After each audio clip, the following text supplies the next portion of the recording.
राधे राधे छोटा भाई, सब ध्यान देगा। ये है तुम्हारा सवाल नंबर 17 कक्षा 9 एक्सरसाइज 4.5।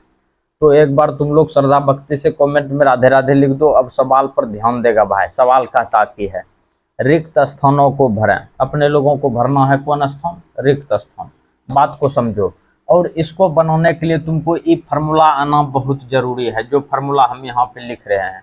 और इसी फार्मूले पे तुम्हारा जो है किसमें जो 5 गो 6 गो सवाल है सब बन जाएगा। तो सवाल क्या है? A cube plus b cube plus कौन चीज रे सी क्यूब, ठीक हो ना? और बराबर हो जाएगा माइनस दे दो 3ab बराबर a plus b plus c into a square minus sorry plus b square plus c square minus a b minus b c minus c a. यहाँ तक कोई तकलीफ है कि? अगला मुद्दा समझो। ये तुम्हारा फार्मूला हो गया। अब यहाँ पर है बात को जितना जल्दी समझ लेगा उतना बढ़िया है। ये बात को जितना जल्दी समझ लेगा उतना बढ़िया है। ये देखो ध्यान से, यहाँ पे देखो तुम्हारा a plus x plus y plus z बराबर कौन चीज है? 0। तो a का कम कौन कर रहा है? x, b का कम कर रहा है y, c का कम कर रहा है z। अगर यदि अपने लोग यहाँ पे इसका मान 0 रखते हैं तो ये पूरा 0 हो जाएगा। होगा कि ना होगा? पूरा 0 तुम्हारा हो गया। अब जब पूरा 0 हो गया तो यहाँ पे a cube plus b cube plus c cube बराबर कौन सी हो जाएगा? ये बराबर को ऊपर जाएगा तो माइनस में है तो कौन सी में हो जाएगा? प्लस में। इतना बराबर 0 हो ही गया है। यहाँ पे दे दो माइनस 3ab बराबर कौन सी? 0। अब यहाँ पे एक लाइन और लिखेंगे हम कौन सी? a cube plus b cube और प्लस सी क्यूब बराबर 3abc। ये तुम्हारा सवाल यहाँ पे फाइनल हो गया। अब देखो अपने लोगों का काम कैसे बनता है। 3 है। अब देखो a का काम क्या कर रहा है? x नहीं कर रहा है। b का काम क्या कर रहा है? y। c का काम क्या कर रहा है? z। कर रहा है कि नहीं कर रहा है? यहाँ पे अपने लोग a के जगह पे रखेंगे x, b के जगह पे रखेंगे y, c के जगह पे रखेंगे कौन सी? z।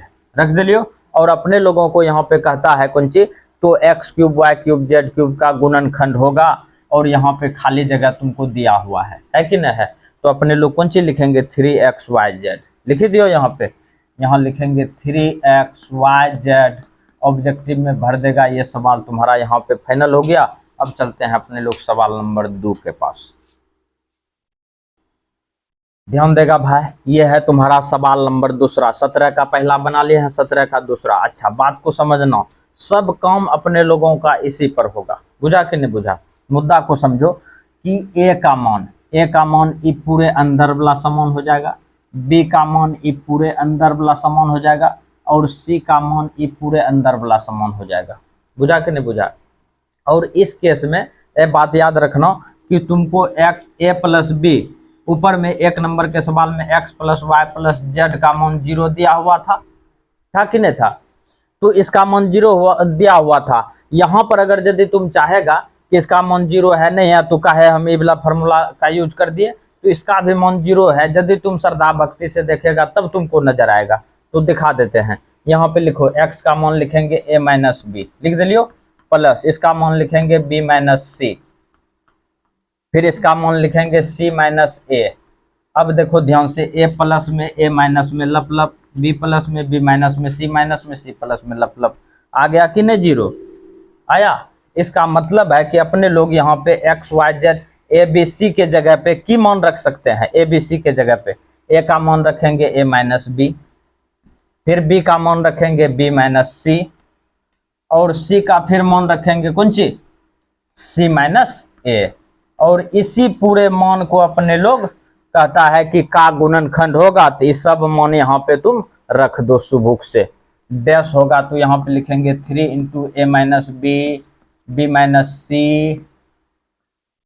माइनस सी और यहाँ पे कर दो सी माइनस ए। ये सवाल तुम्हारा भाई यहाँ पे फाइनल हो गया। तुम लोग अपना श्रद्धा भक्ति से उतारेगा।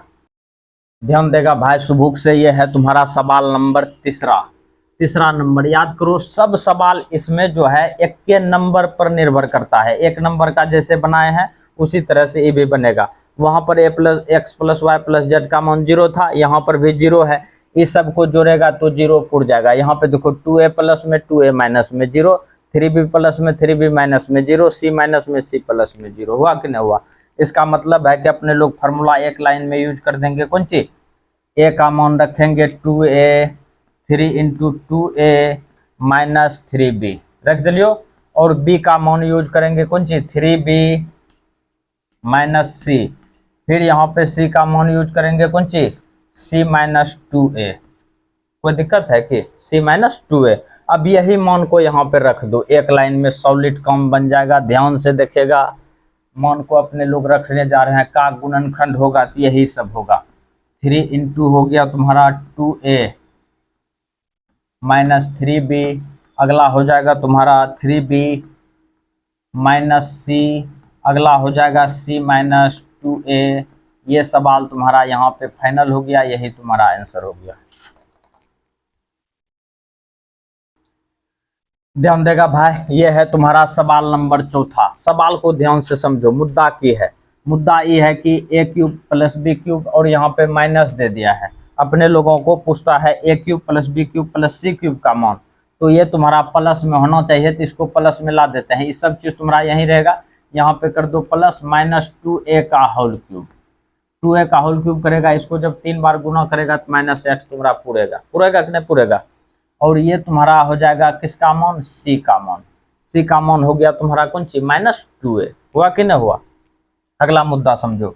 अब यहाँ पे करना कुछ नहीं है, इसका मान रख दो। अच्छा एक चीज और, इस सब को भी जोड़ेगा तो इसका मान तुम्हारा 0 पूरेगा। तुमको विश्वास नहीं है तो हम तुमको करके दिखाते हैं। x plus y plus z का मान कौन सी होगा? 0। यहाँ पे देखो a plus b plus c, और y का मान है a माइनस बी माइनस सी, यही ना है। और z का मान है 2a, है कि नहीं है? यहाँ पे माइनस 2a है। देखो तुम्हारा बी सी कटा, ए जोड़े कितना हो गया? 2a minus 2a। ये देखो तुम्हारा लप लप चला गया। अब यहाँ पे अपने लोग इसका मान रख सकते हैं ए का पूरे मान कौन सी है? a plus b plus c, a plus b plus c. और यहाँ पे इसका मान कितना तुम्हारा दिया हुआ है? b का मान है a माइनस बी माइनस सी, और c का मान दिया हुआ है माइनस 2a। ये तुम्हारा कम बन चुका है। अब यहाँ पे इसी मान को अपने लोग की करेंगे? खाली रख देंगे। कहता है इसका गुणनखंड होगा, तो इसका गुणनखंड यही होगा। कौन सी हो जाएगा तुम्हारा? 3 इंटू ए प्लस बी प्लस सी, और a माइनस बी माइनस सी, और यहाँ पे हो जाएगा माइनस 2a। ये सवाल तुम्हारा यहाँ पे फाइनल हो गया। तो तुम लोग भाई वीडियो को ध्यान से उतारेगा तब समझेगा। ध्यान देगा भाई, ये भी तुम्हारा सवाल वैसने है, सिर्फ तुमको जो है कि बढ़ा चढ़ा करके दे दिया है। इस सब को भी यदि तुम जोड़ेगा तो इसका भी मान तुम्हारा हो जाएगा कौन सी? 0। और 0 हो गया है, तुम देख लो। 3a प्लस में 3a माइनस में जोड़ दिया 0, 4b प्लस में 4b माइनस में 0, 5c माइनस में 5c प्लस में 0, सब हो गया तुम्हारा 0। अब यहाँ पे खाली मान रखेंगे a का मान हो गया तुम्हारा ये सब है 3a माइनस 4b कम हो गया। अगला हो जाएगा तुम्हारा 4b माइनस 5c कम हो गया। फिर अगला हो जाएगा तुम्हारा 5c माइनस 3a। ये तुम्हारा कम बन चुका है लप लप। अब देखो इसी मान को यहाँ पे लप लपा के रख दो, का गुणनखंड होगा तो का गुणनखंड हो जाएगा 3 into 3a minus 4b into 4b minus 5c into यहाँ पे रख दो, होगा को हटा दो फिर 5c माइनस 3a। ये तुम्हारा सवाल यहाँ पे फाइनल हो गया। तो भाई तुम लोग वीडियो को लाइक करेगा, अपने दोस्तों के साथ शेयर भी, और जो भी मेरे साथ में वीडियो देख रहा है वो थोड़ा कमेंट में राधे राधे लिख देगा।